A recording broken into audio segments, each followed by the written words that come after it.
Hi, and thank you for being here. I'm very pleased to introduce you to Meriem's exhibition Soul Crushing, which we opened last night, and which you will be able to see after the event in a little bit.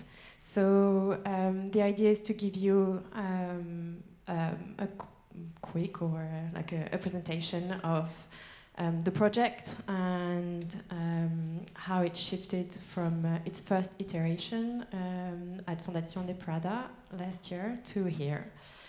So Meriem, you work predominantly with animation, making large-scale installations, kinetic sculptures and videos, which combine elements from documentary film, reality television, YouTube videos and science fiction. Your work explores the potential of storytelling while amplifying reality through a strategy of magical realism and humor. It is often rooted in the histories and traditions of Morocco.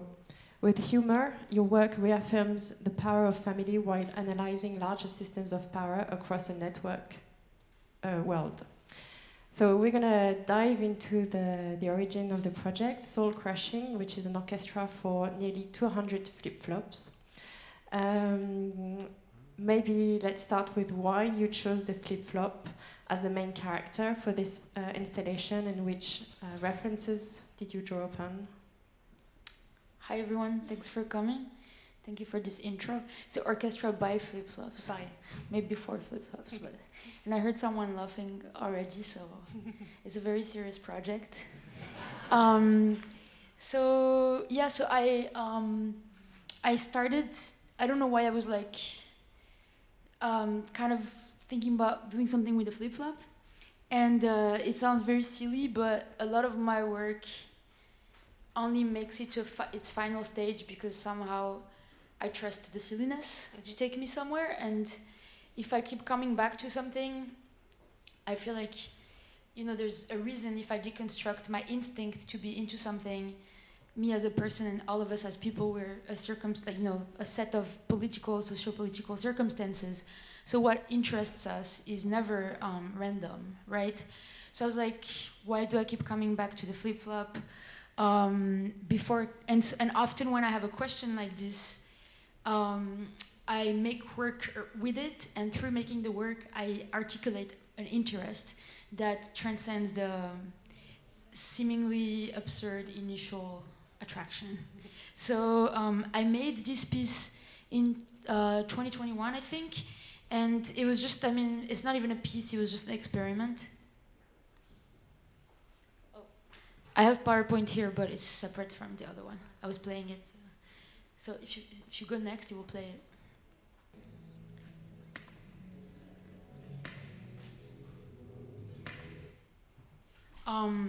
So, it was just like this mechanized flip-flop, and I didn't really know what to do with it, but I put it high up on a wall in the exhibition, and people wouldn't see it, but sometimes it would slap super hard on the wall, because it was like empty walls, and people would just kind of like look up and see that there's this flip-flop on a random loop. Obviously, I think I had the image of like the disciplinary mom flip-flop in mind, but I was also kind of thinking about this idea of, I come from an animation. Before making sculptures, I'm an animator, and there's something about the flip-flop that is, the rubber is so kind of like elastic that it reminds me of early cartoons, It's just kind of like, its sound is, its name is its sound, So there's something about it that almost feels like the idea of a shoe. It's so simple, it's so minimalist in a way and functional.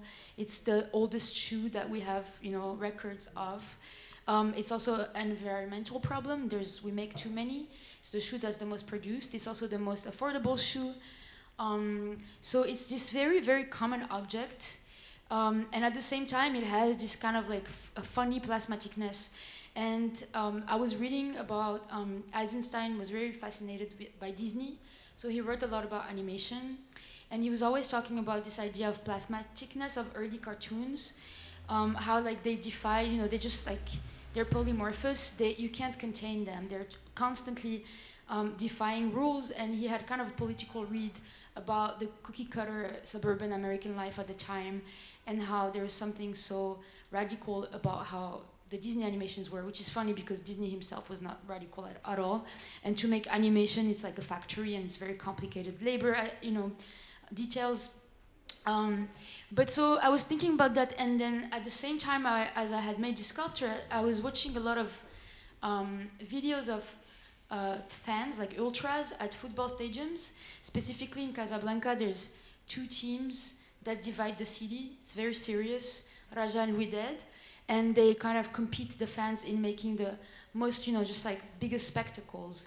But there's this one element in stadium culture. It's the political songs. And I'm going to play you one.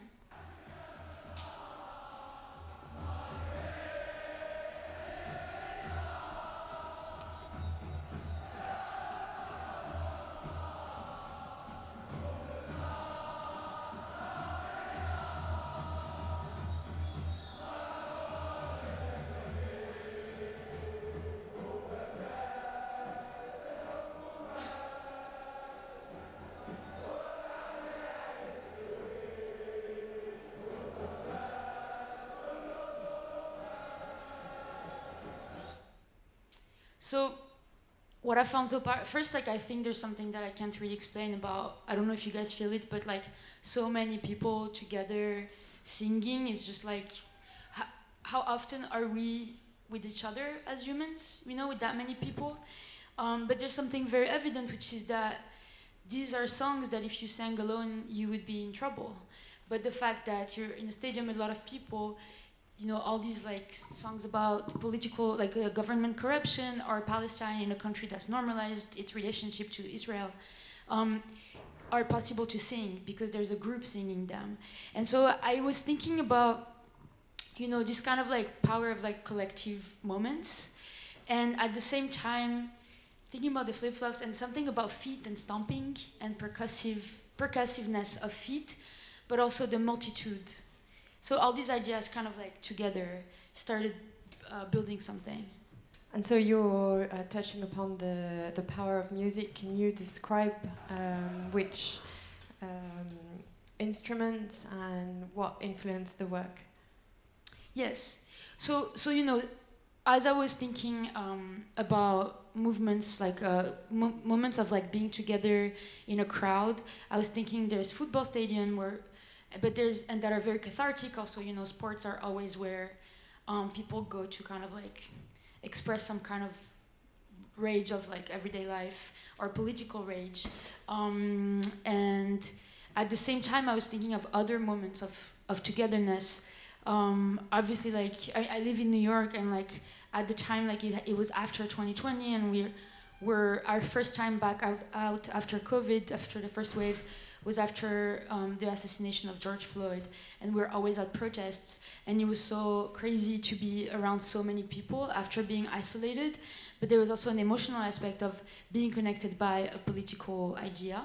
Soon after, there were some bombings in Gaza in May that year, and also there were follow-up protests around that, and it would be the same people.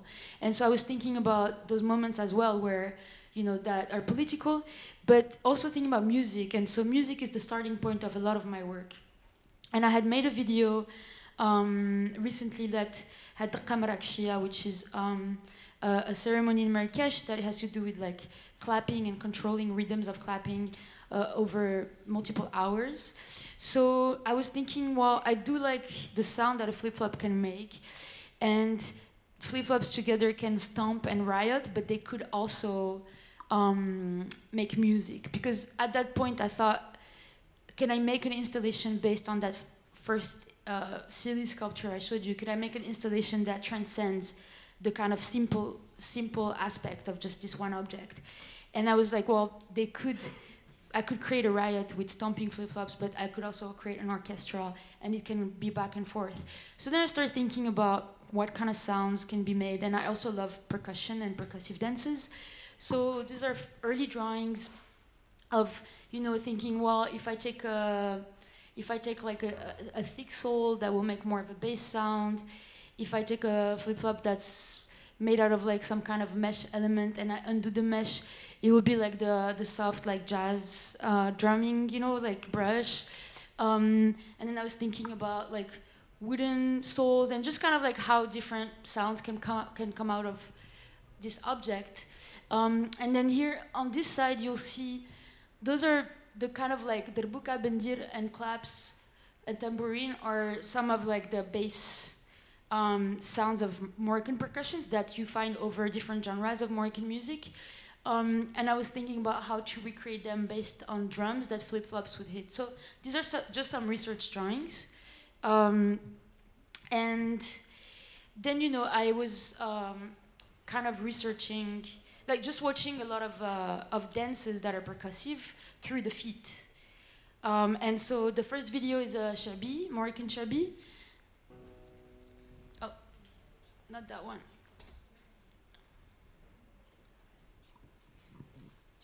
Do you have the computer in front of you? Or is this one? Okay, thank you so much.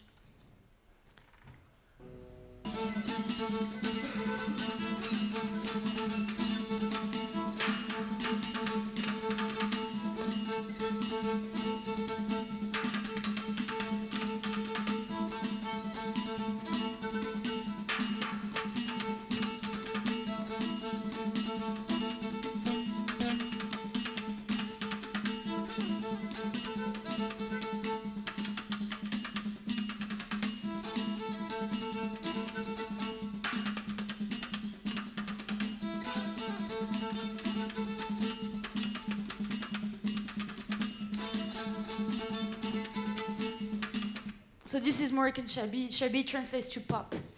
And there's often, like kind of like this like tap dance element. And then through that, I started watching also a lot of flamenco videos. Morocco and Spain are very close together. I mean, flamenco is big in Andalusia and south of Spain, so there's such like obvious connections between, you know, rhythmic sequences and percussive dances. And I got really obsessed with Carmen Amaya. She's amazing dancer. We'll show you a little bit. Oops. Maybe I can try like this.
Remix. So, I mean, she's amazing, like the control to be able to do that. Yes. Yeah. Okay, so through kind of watching these videos of flamenco, I was reading a bit about flamenco, and I stumbled upon this very famous Lorca text about the duende, where he theorizes what the duende is. It's a gorgeous text. And so I let you read the quote.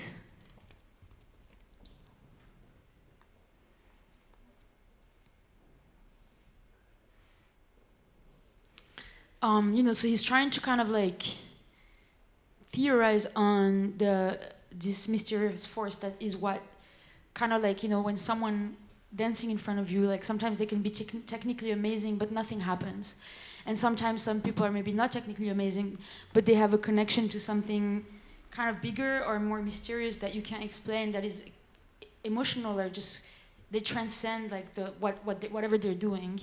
And I feel like it's something that it was cool for me to find a word for it, because I've noticed that in musical moments, I've noticed that in some people's like acting and dancing. But also I love the fact that he said the duende is not in the throat, it surges up inside from the soles of the feet.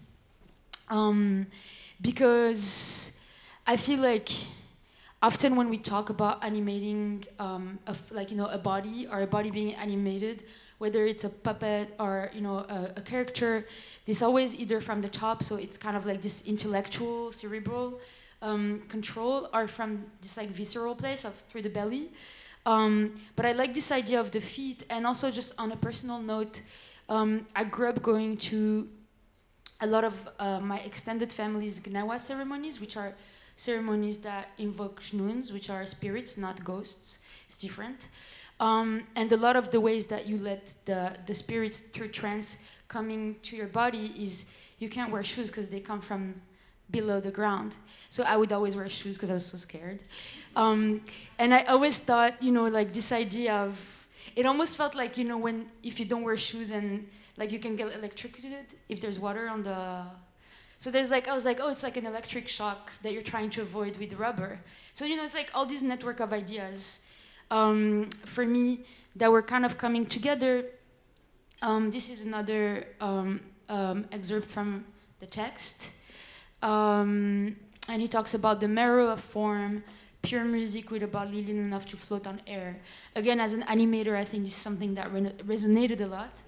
And he talks about the possibility of death.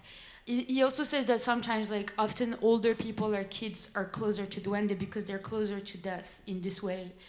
And so I like this idea of like a sudden death and something like that floats in the air, like at the end of the performance, whatever that mysterious force is, it still floats in the air and it's a bit electric, because it reminded me of this thing that happens. So earlier I was talking about the Kamarakia, which is the ceremony in Marrakesh that is based on claps. And in the kind of patterns of rhythms that happen, there's a moment that's like this like climax. And then it stops. And it almost feels like there's like, it still resonates in the air in this way. And like whatever is floating in the air is the duende, or spirits, or like however you want to take it, or just like the force of like this moment of being together. And I was always impressed at like how everyone is able to clap so synchronized, and then know how to stop exactly at the same time. And it felt like these moments of utopic societal, like,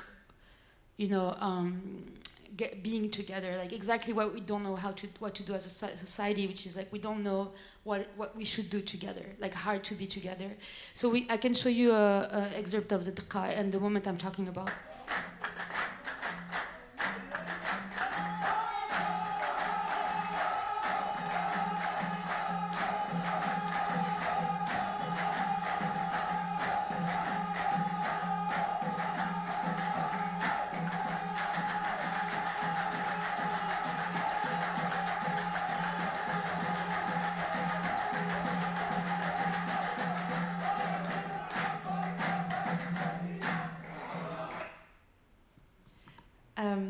Talking about death, you, as an animator, you give life to the inanimate. And in Soul Crushing, the flip-flops are powered by and animated by a pneumatic system, by the air that's coming in and out of them. Can you maybe just talk about the system and how it all came together? Yes, I want to start by showing a video which is from The Lion King, 1994. It really like stayed with me. I was 6.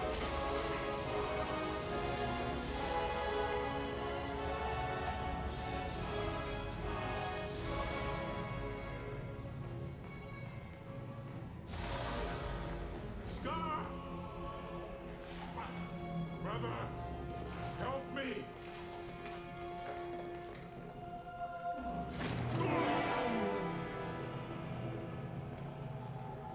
Long live the king.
So I'm sorry to show you this because I think it's really heartbreaking. I know there's that and Bambi's mom. But joke aside, I mean, obviously, this was the 90s Disney, so that's when I was a kid and watching Disney. So like it really stayed with me. But I think, joke aside, I think death is very antithetic to animation. So there's something kind of crazy and impossible about killing an animated character. I was hoping he would just pause on Mufasa, but he just becomes a drawing. So it's like kind of almost breaks the fourth wall of what animation is supposed to do. And I think that maybe that's why animation does that. I mean, they're also amazing, at what they do, and it's heartbreaking for that reason. But there's something, even like I think the dust is not there for, just for ornamentally. It's just like it's kind of highlighting how it's not moving because there's dust moving, and so it's creating contrast. So anyways, like this is just like a little intro to say that as an animator, we have to think like, what does it look like to be alive? Because it's not enough to just animate a character. I think it's actually very philosophical and deep. It's like, what do you move in a body or in a face to create emotion, to kind of sustain or generate the illusion that there's life, and what is life? It's like how complex is what a character is going through. How complex is that? How can you communicate that? So I've been thinking about these questions also on a political level. In a time of witnessed genocide every day, like what does it mean, to like, what does it look like to be alive? What does that mean? And so I should mention the first version of Soul Crushing, so this installation we're talking about, was commissioned by Fondazione Prada, and at the same time they commissioned a feature film, animated feature film, from me and Orion Barkey, my collaborator. And so while I was working on Soul Crushing, we were working on this movie. So there's sometimes little things that made sense together between the two projects. As a kind of nerdy animator joke, we made the main character asthmatic, because it's like exhausting to animate and to kind of keep her looking like she's breathing. So I'll show you a little excerpt from the film. I really don't know what to do with that interview, Nikki. Don't you think it's a very interesting timing how it just broke up? And all of a sudden she can get to this bad job. She started working there. Yeah, I don't know. You're feeling better and then seeing each other every single day. Yeah. And she would be your actual boss. That sounds horrible. She would love that. Right. She would be like, yeah, you can work from home. But my home. You're so annoying. I mean, but she's like that. Yes. Yeah, and then I'm like, yes, please. Yes, please.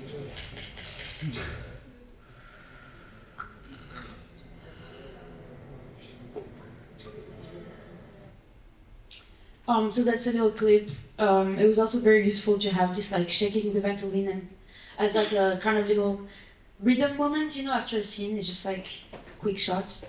But so all this to say that there's this idea of the air and breathing.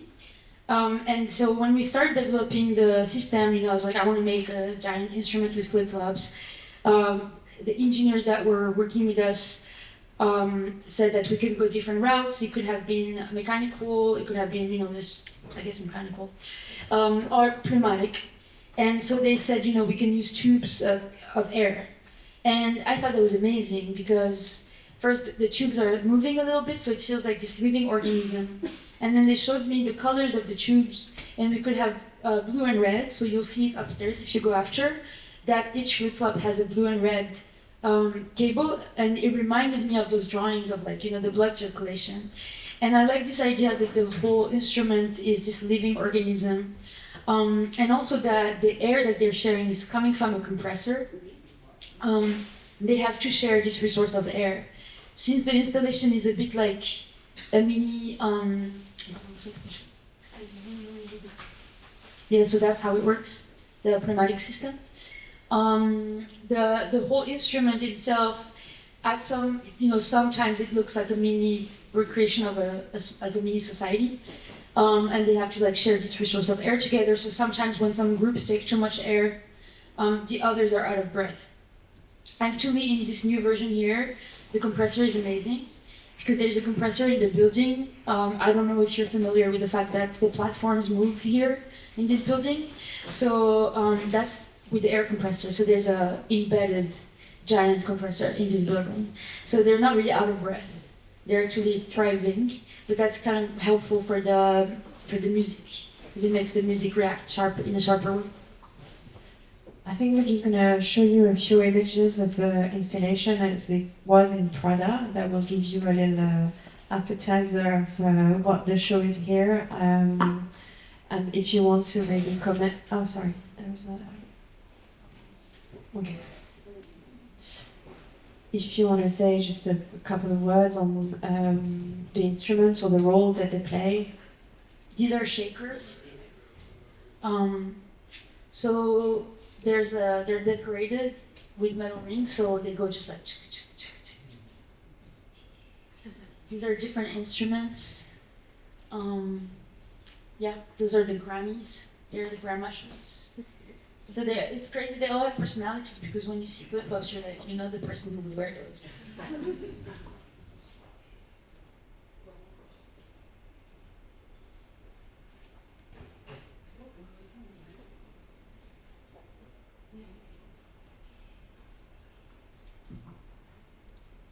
This is like the buka.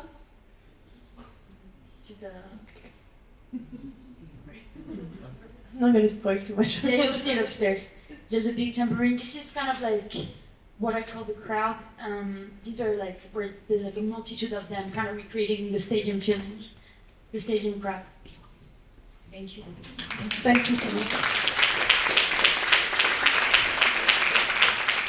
Thank you so much.